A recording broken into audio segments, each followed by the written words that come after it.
Hi everyone, welcome to Modern Hmong Girl.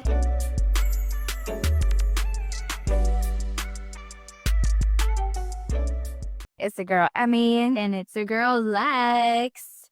This is episode 34. We got it right. We are doing episodes back to back today because we're prepared. We're ready. And we are especially ready to talk about this topic. Yep. What is the topic today, Bessie? We're going to address like the good Hmong girl conditioning. Mm-hmm. Yeah. Mm-hmm. Yes. So the goal is to address the pressures on Hmong daughters to be obedient, selfless, and accommodating at the expense of their own needs and identity. Yeah.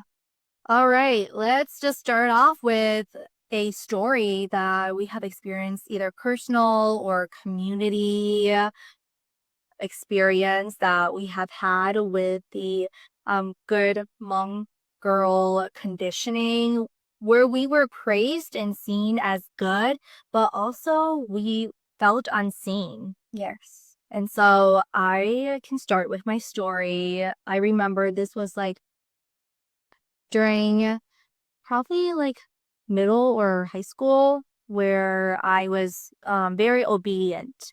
And given that I am the oldest too, I always had to be that role model for my siblings, especially my sisters. And so this was my time when my mom would always tell me what to do and hold my feelings in, and I would always do that. I would just blindly do a task that my mom, aunts, uncles, any adult would ask me to do. And so this was at a family friend event, and it was, as these OG events are, they're really big. There's always an animal there that we have to clean, cook, and everything like that. And so I did all the tasks and chores that my mom, aunties, and uncles, family friends asked me to do. And they were saying, and also my two sisters were there too.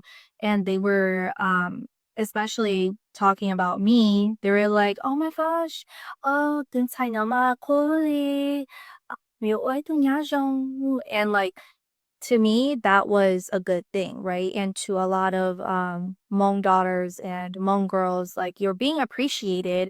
And so you feel good about it. You're like, oh, okay. Like, I think I'm doing a good job. But when they were talking about me being a good yang future, I was like, but that's not my identity. Like, that's not what I strive. That's not the goal. But even though I felt good about it, even though I was praised, I still didn't feel like that was who I truly was. And so I didn't feel seen with who I was, but I felt seen with what I could do. Yes. Because I'm offering all these services to them because that's just what a good Hmong daughter does, right? Do all the chores, serve, cook, clean. And I feel like they only valued what I did, but not who I truly was. Mm. Yeah. I feel like mine is very similar to the Lex. And I guess it's who I've been and who I still am. I feel like just me as an individual, I do so much for my family, like my brothers, my sisters, my parents, everyone, because I love my family and I just love being able to be there and do things for them, and having to do so much for my family and having to balance still my personal life. I feel like it's very hard. Like example, when I was working full time, I I was also taking care of my dad as well. I was like the main caretaker of my dad. Any appointments he needed, I took him to. Like anywhere he wanted to go, I took him to. All his appointments. I just had to be there because I'm like, I guess I'm the daughter that's left in the house that could do things. And even though I feel like I did so much for, like, I do so much for him and, like my family, I just felt really like unseen. It's like I'm just there to do things for them, you know. And I'm not there as their like as individual, as a sister, as a daughter. I'm just there as maybe sometimes a babysitter. I'm just there as a person to take care of others, and that's a lot of times how I've felt and I still feel. Like I love my family, you know, but I think it's very hard. Like example, a lot of instances where like, oh, I'm such a good sister, I'm such a good daughter because I'm always doing things for my family and my parents. So I'm like, yeah, I do that, but like, what do like who are you gonna see me as? Do you guys see me as a sister or as a babysitter? You know? Yeah. Like I have to find like, oh, I'm booking you, I'm reserving you to babysit for this week. I'm like reserving me like a fuck. I'm like, sorry, I'd also a foot. Because it just baffles me, okay? It's like, why are you reserving me? Like I'm a person, I'm not just a freaking person outsider that you see like, oh, you gotta come babysit this week, or you gotta do this and that. But I love babysitting. I love my nieces and nephews and I'll do it. But it's like, can you just do it in a respectful way? Or can you just like, acknowledge me and acknowledge that I have feelings, Yeah, like it's so hard. Like I have feelings, just like you can praise me and tell me how good I am for taking care of my family, but I feel like if they don't show me that they really do appreciate me, it just makes me feel like, yeah, I really do feel unseen and like I'm just here to take care of all their needs and wants. And then if I was to disappear, like, oh, that's it. Right. That makes it, yeah, that's how I feel Yeah. right now. So if you guys are listening, family, I love y'all, but treat me better. Yes. And I always say to Emmy too that she's just too kind.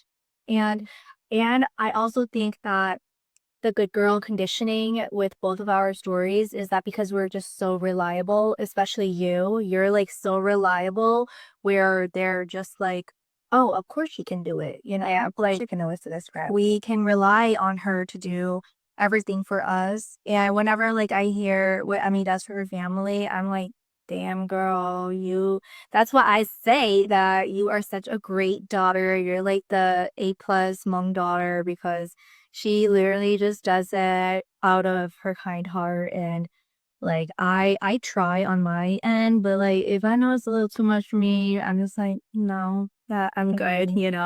But yeah, I think that it's definitely that reliability that Hmong daughters have within ourselves that they know that they can always put on us because they're like, oh, they'll get it done.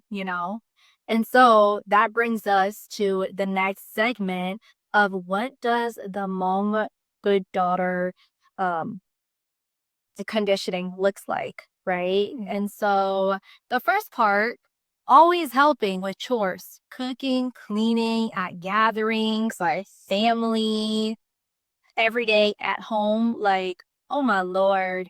And a personal story for me too is like when I go to just events, like whether it's my friends' events or my partner's events, I always gravitate towards helping first.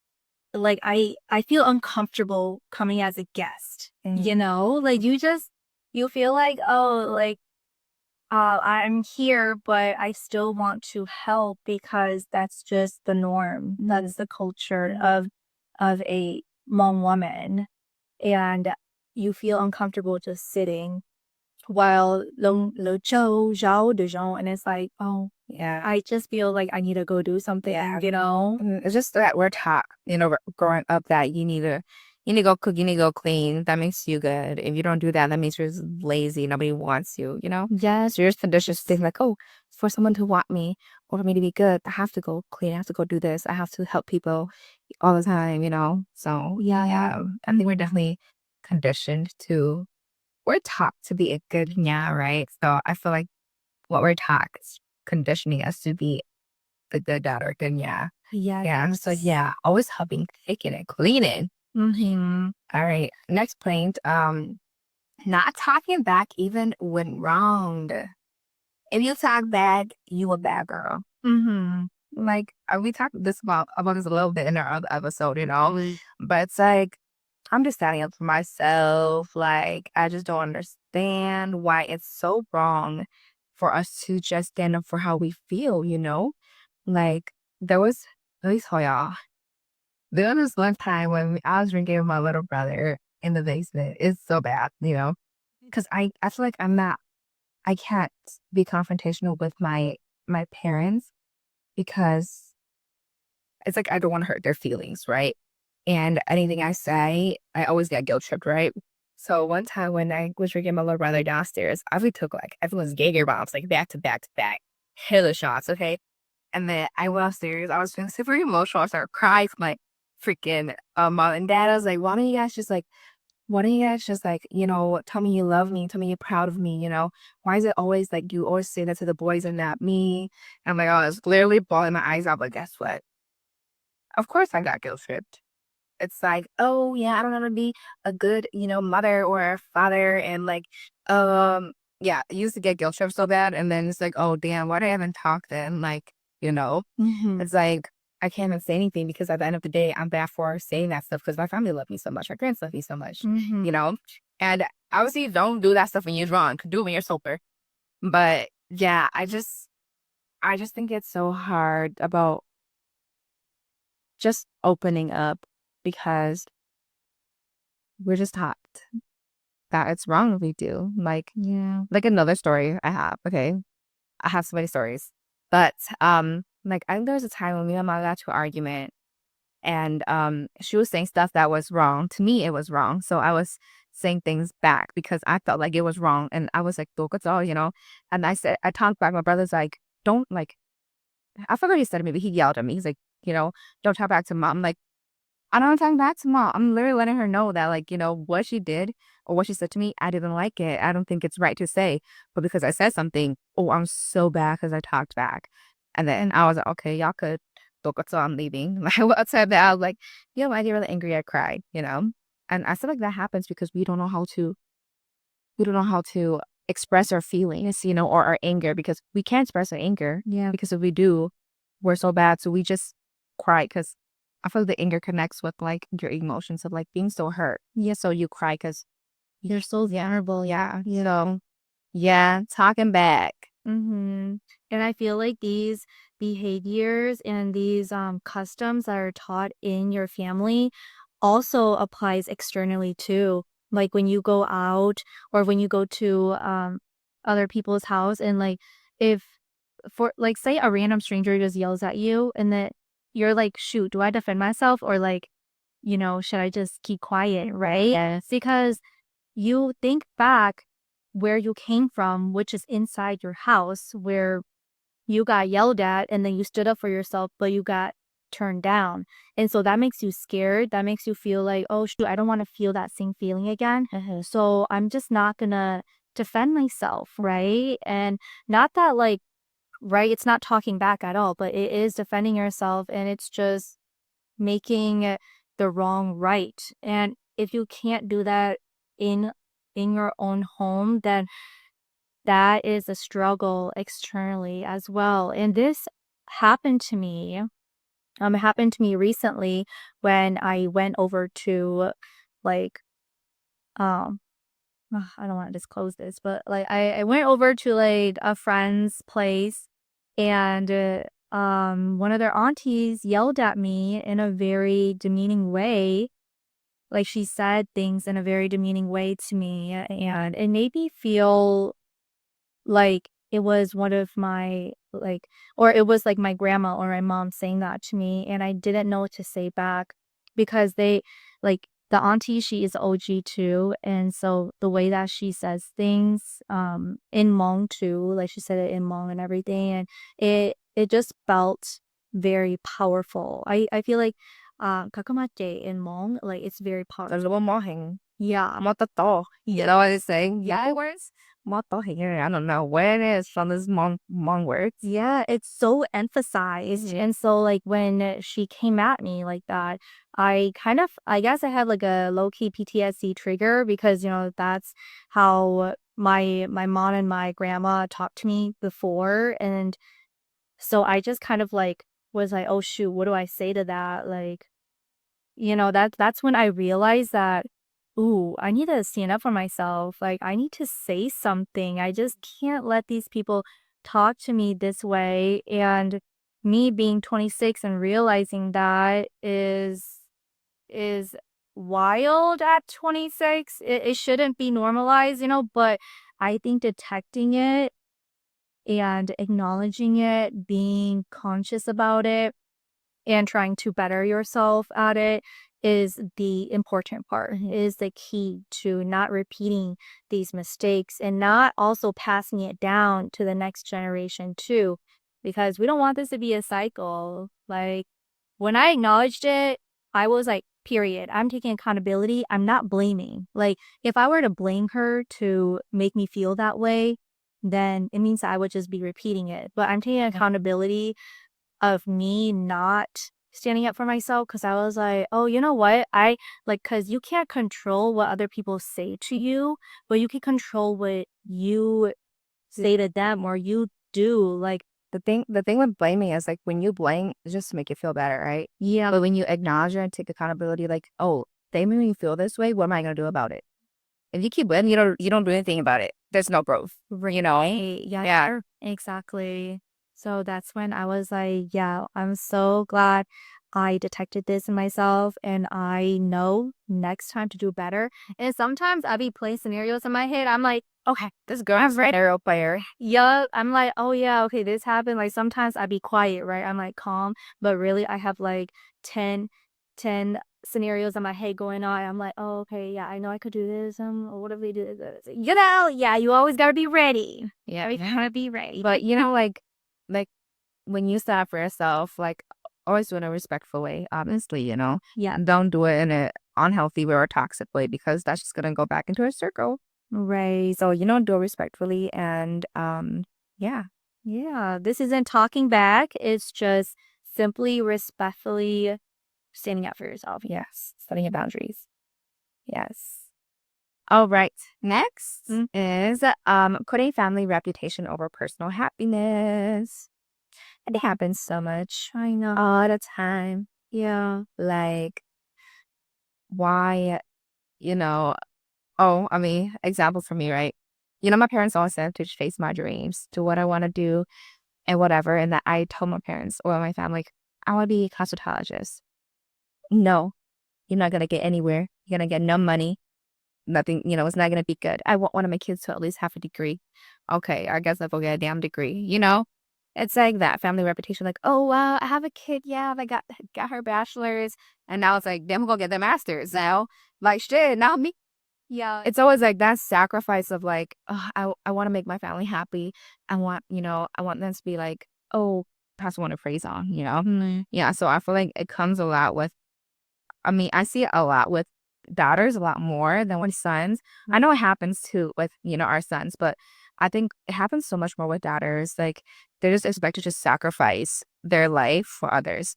Like when you become we become Hmong, yeah, right? They expect you to sacrifice your previous life that you had and start new with your other person, right? Yeah. But who you were before you marry that person is who you still are after.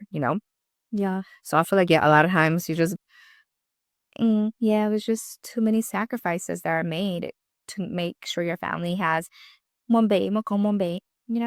Exactly. But I'm just thinking like, what reputation? Yeah. Who is even talking about us? Does the president know this? Like, what the hell? I be getting so mad whenever like my OGs are saying, "Oh, if you like look like this or if you do this, like everyone's gonna be talking about you, and then they're gonna be talking about the family." I'm like, who? Like, I don't even care, and I always like now that I'm older, I always be saying this. I'm like, "Ê, lỡ thắt sắp bê bê bông nha."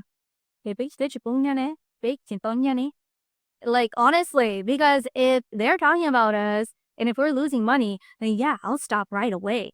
But if they're talking about us and we still getting money, I don't see what we're doing wrong here. Like, I'm so sorry. I'm being so dead ass, but our reputation is not that important. It's really not. And yes, I understand that our parents, our OGs just want the best for us and they want us to, get that education, get the nice things, live the American dream, right? But the things that come with the American dream are also things that they don't understand because I'm sorry, you did not experience like the American youth, the American adulthood here. And yes, you're an immigrant and you came here and you're trying to make us have the most successful life, but the price of being successful is so heavy. There's a lot of sacrifices Yes. that are made, and you're not sacrificing that. We are, you know?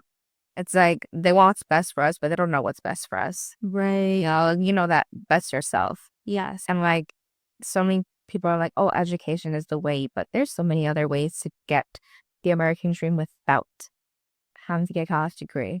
You still have to get educated on what you're doing, yes, but you don't need a college degree. You need to go in debt Right. to get the American dream. Yeah. Now that you're in debt, are you really living the American dream? No. Exactly. So it's like, yeah, don't sacrifice your happiness for your family's name, because where's that name gonna go when we die? Right. Yep. Like, I think it's healthy to have a healthy family reputation. Like, oh, that family is like great. They're healthy. Like they can all be themselves with each other. Like that's a good reputation right there. And that's a reputation I would love to uphold, that I have a great healthy relationship with my mom, dad, brothers, sisters. Yeah, there's like bumps in the road, but we always work it out. I think that is the best family reputation. yeah. Yeah. So on to it, the next one. Where does this good girl conditioning come from? Patriarchal traditions. Surprising. Literally, you guys, it really does come down to our men, because that is the patriarchal system. Like sometimes I be like wanting to like meet an ancestor from the very beginning and question them, like, Wow. what influenced this? Yeah. Why is it like this?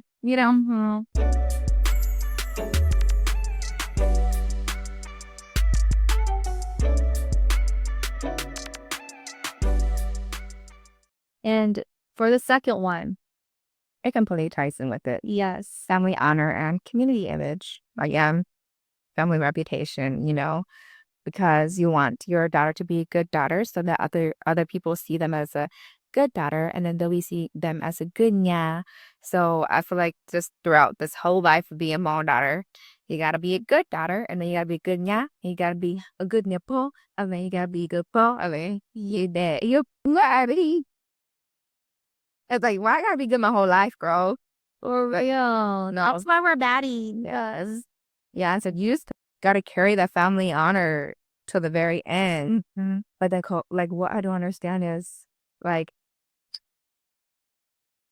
the son is carrying the name, as you guys say, right? So why do you put it so hard on your daughter? Yes. We should put hard on your son to not be an abuser.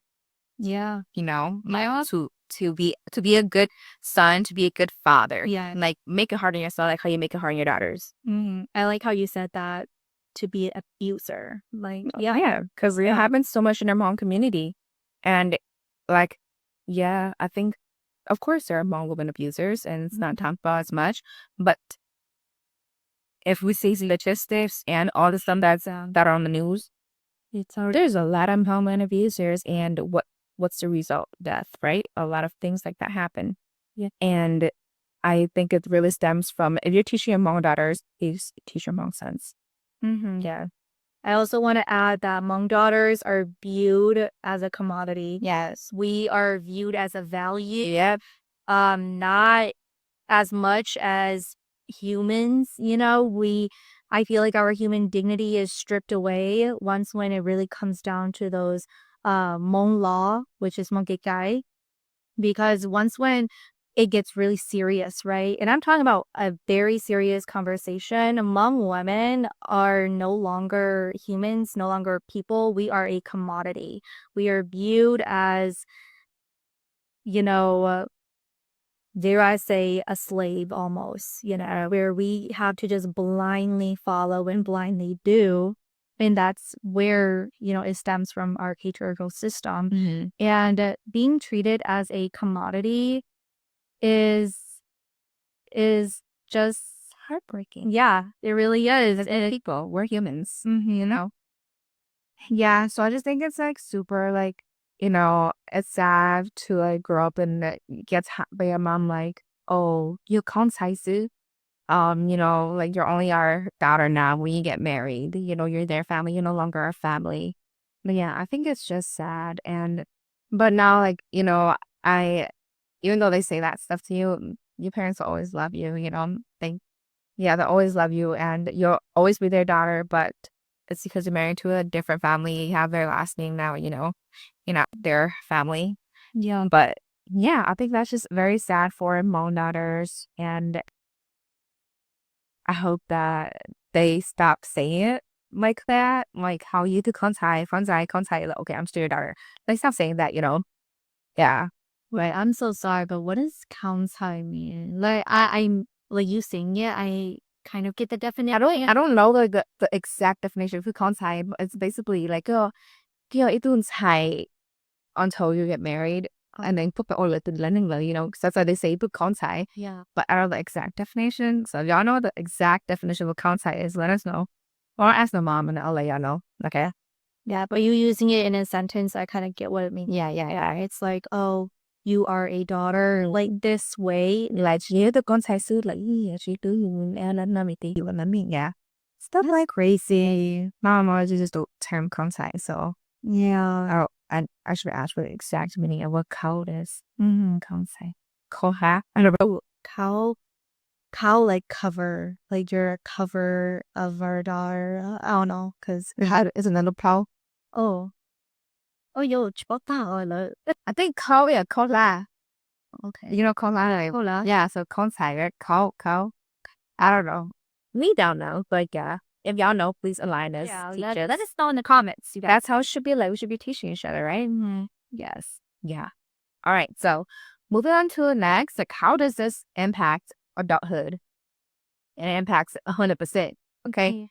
You have a lot of difficulties setting boundaries in relationships because we never learned how to set boundaries with our family. Because we were taught that there are no boundaries. Anything can be crossed. Yeah. Because if we ever crossed a boundary or we ever set a boundary, we were being disrespectful. We were being rude and dishonoring the family. Okay. So I think, yeah, it impacts us so much when we're older because even now, I have a hard time setting boundaries. Okay. I've done a lot better, but it's still a work in progress. It's not something you can work on or can accomplish overnight. I could still set my boundaries and still feel guilty. So that's why I feel like I still have a lot of work to do. What can I learn to set boundaries without feeling guilty? Because the boundaries are for me, for my safety, for my happiness, So yeah, so it impacts our adulthood so much. And I hope that we all continue to remember that setting boundaries is healthy. It's to make it healthier. Setting boundaries is for you, for your own safety, your own comfort, your own happiness. It is okay to set boundaries. Okay. Yes, exactly. Yes. And I just want to add onto that too is that when people set boundaries, it's not directed to you. So always remember to not take things personal. Yeah. Because they're going through their own stuff too. And not everything revolves around you. Just because they may have said something to you in like the wrong tone, or they didn't respond to you, or they didn't do something right in your eyes, doesn't mean that it wasn't directed towards you.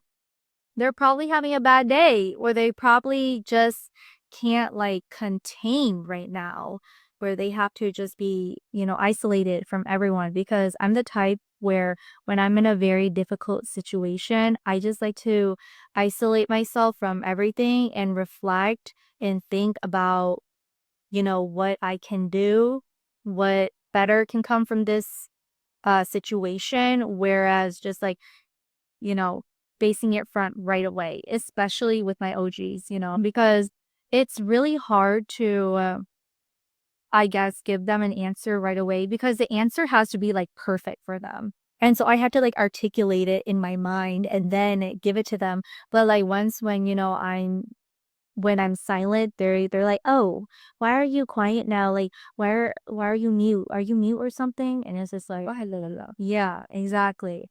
And so, yeah, I think that, setting boundaries, it is not something personal. And a lot of our OGs, they do take it personal. They're like, "Oh, kuchuzupe, like that's why you're doing this. Oh, like why are you acting so different now?" But honestly, to be honest, it's because they don't know how to set boundaries themselves. And so that's why boundaries is something so foreign to them. It's so new. And so when you do it, they don't understand the concept. Mm-hmm. Yeah. So that's also another thing that we have to talk about Yeah. in another episode too. Yeah. But another one would be overworking to please in jobs and friendships. And this is so crazy. Like in the workforce, you really don't know what you be doing until like you get burnt out. Yes. And you look back and you're like, "Oh shoot. I feel so tired, but I can't be tired because now I have accustomed my coworkers, my colleagues to treat me like this. Yeah. And now they keep coming back to me. And Yes. Like when I was working, right, my coworkers like when I was leaving, like, we always appreciate you doing everything for us. I'm like, damn, everything. Was I really doing everything without realizing it, you know? I was always like a yes, yes, yes, yes, I'll do it, you know? It's like, yeah. You don't realize like, you're doing that stuff until somebody like says it. Yeah. Once you feel so like, yeah, like Lex said, burnt out. You're like, damn, yeah, I really been overworking myself and doing things for everyone, saying yes to everything because if I say yes, I'm a good girl. If I say yes, I'm a good person. Exactly. And I think that, professionally speaking too, like you're doing things that are not even in the job description anymore. Like we're doing a whole nother like 5 roles that you didn't even sign up for. Yeah. And that's because it is the good girl conditioning because we were taught to be more than just a daughter or a woman, a niece, nephew, an auntie. Yeah, we were like taught to be so many things. So that's why, like, when we step into the workforce, we also bring that teaching into the professional field as well. And that just leads to more burnout in our personal life and professional life too. Yeah. And then I think a lot of times you forget to mention our friendships, right? Mm-hmm.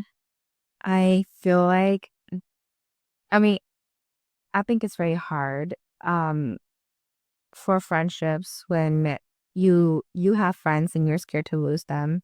So you do a lot of things to please them. You do a lot of things to make sure your friendship stays good, I don't think that's talked about enough at all. Yeah. And it is okay to walk away from a friendship that's draining you, right? It is okay to not do everything for your friends. It is okay if you're too tired hanging out with your friends, it's not wrong. Like, I think we just have this mindset of they're my friends and I need to care for them. And because they're my friends, I should do everything for them, you know? And that's why we have to set boundaries with friendships as well. Yeah. And we have to know when to stop trying for friendships that don't work anymore. Like you need to stop pleasing people that don't even care. Yeah. So yeah, I think friendships don't get talked about a lot, and it should definitely be more of like a topic. Yeah. Yeah, just like to reiterate what Emmy is saying, like once when you put that energy in and if it's not reciprocated from that friend, then that's something that you should take note on. Um, and just really, really like, I guess, keep track of the pattern, not like micromanage them, right? But then just see that, oh, this is a pattern, like I'm putting in a lot of energy and unfortunately it's not being returned back to me. Not that it has to be transactional, but it's like, oh, are we still on the same page now? Are we still maintaining our friendship? If not, then I guess this is my sign to exit. And when you are afraid to lose that friend, you do pour a lot um, of that people pleasing and being selfless and is like, oh, please, like, stay with me, be my friend. And honestly, that is me too. That was me where, I mean, to be honest, I am afraid of losing Emmy as a friend too. And like, I don't want to talk about it, but if I ever do lose Emmy as a friend, I'm gonna be so fucking sad. Like, I would not know what to do with my life. that is literally how impactful friendships can get and sisterhood can get. And so I think when like you have such a strong relationship with a person like that, you it is coming to an end. Not that we want it to come to an end, but like it's ever Circumstances, things happen. right, then it's just like, how do you handle that? And like there are so many instances where it just comes out of nowhere and it's like, whoa, okay, let's backtrack, and you have to like reflect on yourself too. You have to like know when to not do too much or when to do something. And you don't want to cross your boundary too, because it's like, You're overexerting yourself. You are the exactly. person, Yes, it is, sir. So that's why it's like, just respect yourself and respect them. Yeah. Yeah. All right, and then the last point is guilt when prioritizing yourself. Ooh. Girl, pops. Like, let me tell you, just recently, right? My mama was like, by yourself, you don't love your parents. I'm like, Mom, we're not going over this again. Like, Yeah. how many times gotta tell you, just because if I want to move out, it don't mean I don't love you, Dad, and you and Dad, It's just so crazy. Why do they think that way? Mm-hmm. Like, what's the difference of dear daughter being married and being la tuning? Mm-hmm. Yeah. Does that mean she don't love you no more either? Like that just really gets to me. I'm like, how is it that just because I want to live alone or I want to how is it how is it that just because I want to go live alone or something, it means that I don't love you? Like, why do you keep guilt tripping me? Like, I still think if I want to go live alone, I'll be here more than I'd be at my apartment. It's like, honestly, like, I love my family so much, but sometimes you just need that time away, right? Yeah. So, like, why do y'all do this? Like, I just don't understand, Yeah. And it's like, yeah, I feel like it's just in general, too. Like, I'm gonna use my family as examples because it's like more better. Mm-hmm. Like, if they ask me to babysit, I say I can't. Why can't you ever babysit? Why you always so busy? Hello, I have a life. Mm-hmm. Like, am I only a daughter? Am I only a sister to babysit? Like, no, I have my own life. Yeah. And I've gotten a lot better at setting that boundary and saying no because I'm like, I say yes so much that I always expecting it out of me over and over again. And one time I say no, it's like, oh, you don't love us. Okay, then let me just not love y'all so y'all can really know what it means. Right? Like, let me just do it. It's like you push me to be a bad person when I don't want to be one. Yeah. It's just, yeah. Oh, I'm getting kind of, but No, I love that. no, like, yeah, I don't like talking about this stuff because like I love my family and they're great, right? And I always look at them in such a good light, but sometimes I just get to that point. I'm like, damn, I'm 26 now. Why do I still feel like a kid? Yeah. Like, I'm 26 now. Why do I still feel I'm 15, 16? Yeah. Like, yeah. So Exactly. yeah, this just needs to stop. Like, stop guilting your kids for wanting to do what they think is best for them. Right. Yeah. A lot of that definitely stems from the cultural norms in the Hmong community too, because, they're always like, oh, a Hmong daughter should stay with their family until they get married. Yeah. And that's it. Like, that's literally the rule. There is no evidence to back it up or anything at all. It's just like, oh, if you leave, you're automatically bad. Yeah. Like, you're just done. And coming from me, I moved out of my parents' house without getting married or anything. And honestly, like, they really are all talk. I'm just gonna say that they really are all talk. Yeah, for you move out. Yeah. Hello, we're still talking. 5 years later. Yup. And y'all still love me. Yeah. Yes. Like, they really are all talk. And I think it's just that fear that they want to instill in us. Yes. Because they're like, oh, if you leave, then we just don't love you. And that scares the children, that scares the daughters. Like, oh no, but I do want my parents' love. Like, I do want to be still in the family. Like, now, okay, I have to stay in order for them to love me. And that's what I always used to think. I'm like, oh, I need my family's support. I need my family's love. Like, I love them too much. But honestly, they were killing my mentality. So I'm like, respectfully, I just have to go. And like, I've talked about this in the other episode that we did too.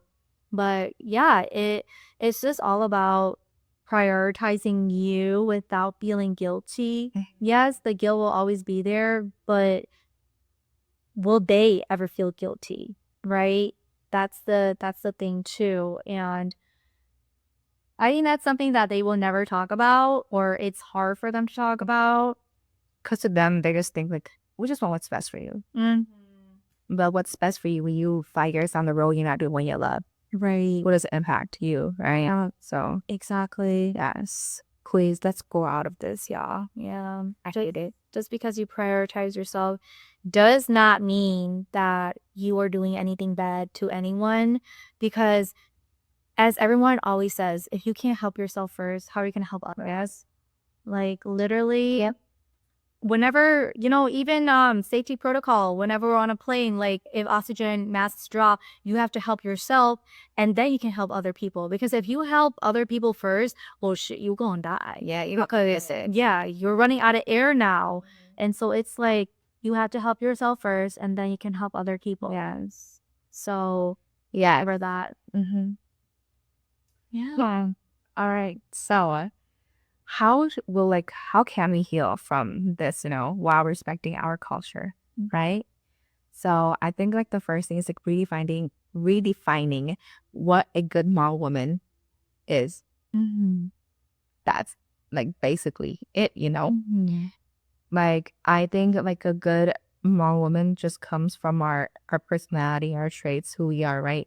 It doesn't come from if I know how to wash the dishes, if I know how to cook, if I know how to do any of those things, like no, that's not what a good Hmong woman is. Because do you see me look at that Hmong man, be like, oh, does he know how to cook? Does he know how to clean? No, he don't. Oh, he a bad Hmong man.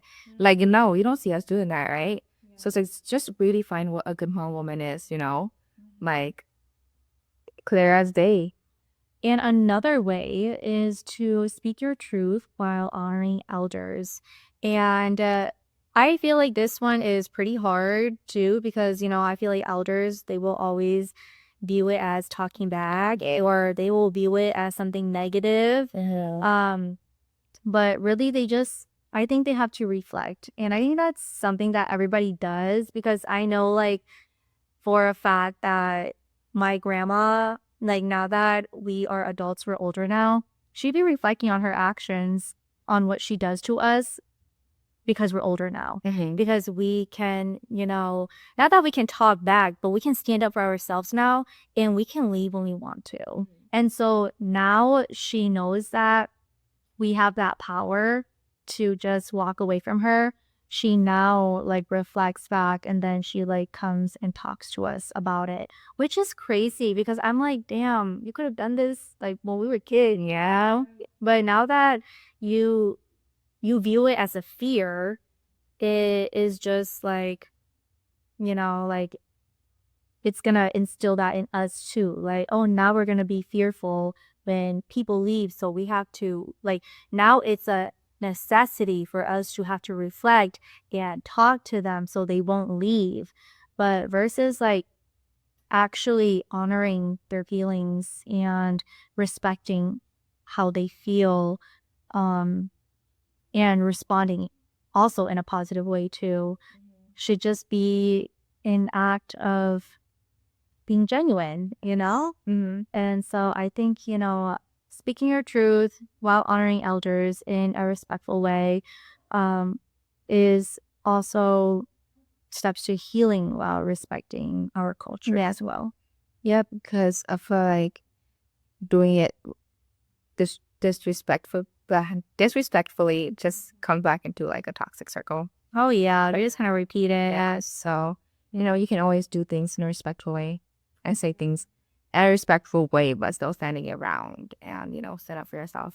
Yeah, and not trying to be mean, but sometimes, when my elders be too mean to me, I'm like, y'all just wait until I do it back to y'all. Like, but I'm just like, no, like, I'll never do it, but I'm just like, well, like, you say that I'm mean, well, look at you. Your words be cutting me. Like, it's like you cut my skin and salt it. Yes. That's how my words be feeling. Exactly. Yeah, we'll never do what you guys do to us. So it's okay. Yeah, so basically, you can still respect your culture without losing yourself, right? You can still do things that are good things in the culture and still be yourself. So remember, and don't ever change yourself for anyone, anything. Don't change yourself because of the culture, because the culture doesn't define you. You know, culture is where we stem from, yes, but we are who we are. And just because we want to do things for ourselves and live our life, it doesn't mean that we're disrespecting our culture, and we can always respect it. So yeah, y'all, that is today's episode. Yeah. And yeah, I think it was a very good topic because this is so relatable, you know? Yeah. Because we are Hmong daughters, so it's very easy to like relate to, because we go through all these things. And we still go through all these things, you know, which is very sad, and which we would prefer not to, but sometimes some things never change, but we can change them in our generation, right? So yeah, thank you so much, y'all, for tuning in for this episode. And if you're listening on Spotify, don't forget to like or leave a comment, and also follow our Spotify. And if you are on YouTube, don't forget to subscribe, like, and hit the ding bell, so whenever we post episode, you are aware of the new episode. And don't forget to follow us on social media, Facebook, TikTok, YouTube, Spotify, and Instagram at Modern Hmong Girl. Also, comment a experience or story that you were praised for being good, but you didn't feel seen. Yes, yeah, let us know. So I guess that is all, and we shall See you soon, girlies. Wow.